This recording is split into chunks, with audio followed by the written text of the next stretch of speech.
Buonasera, siete benvenuti a questo fatto.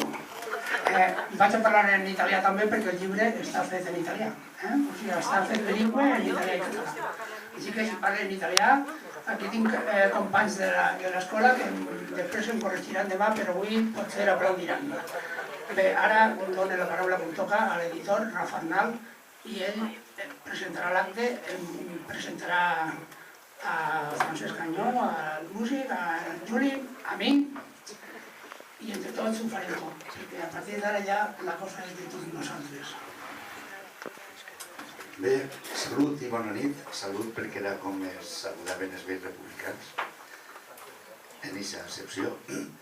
I anem a començar l'acte de presentació del Jo Sap Imaginar.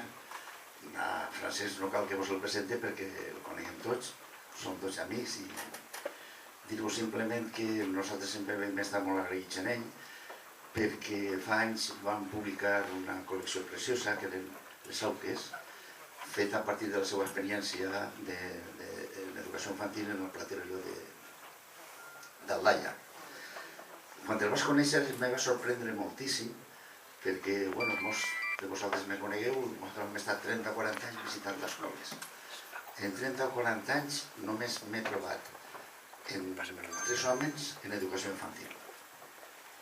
Un era Francesc, un altre Modesto, que va ser era director de l'escola i estava en educació infantil en Serra, i ara crec que està en Montcà. I després a Paco, que estava en una escoleta en Torrefiero. El que vol dir que no és una cosa molt normal treballar en xiquets, i la seva experiència la van plasmar en les seves auques, que han sigut un dels nostres èxits editorials més grans. Quan es va jubilar, vingué un dia i portava, ja sabeu que ni gasta màquina d'escriure, ni ordenador, ni res, en una llibreta de ratlles i fa poemes. I vinguem a alentar una carpeta de poemes que deia que ho llegirem i que pensàrem si això valia la pena publicar o no. I nosaltres se van quedar flipats quan vam llegir i van dir que era una preciositat, perquè estaven escrits en el cor i en el fetge, i això ho traspua.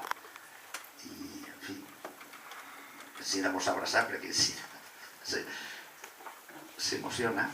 I això és la història un poc d'aquest llibre.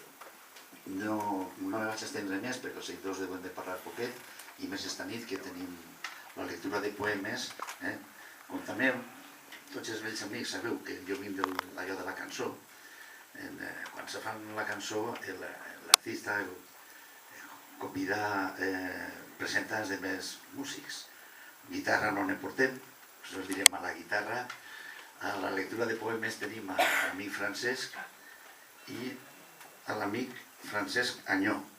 Al piano tenim el Juli de mecànica, i el que sí que vull també fer un recordatori a Estefania, que la tenim a la càmera, de deixant, perquè és la baquetista del llibre i la dona que s'ha discutit tots els temes d'edició, és l'amic Francesc, i que s'ho va passar molt bé.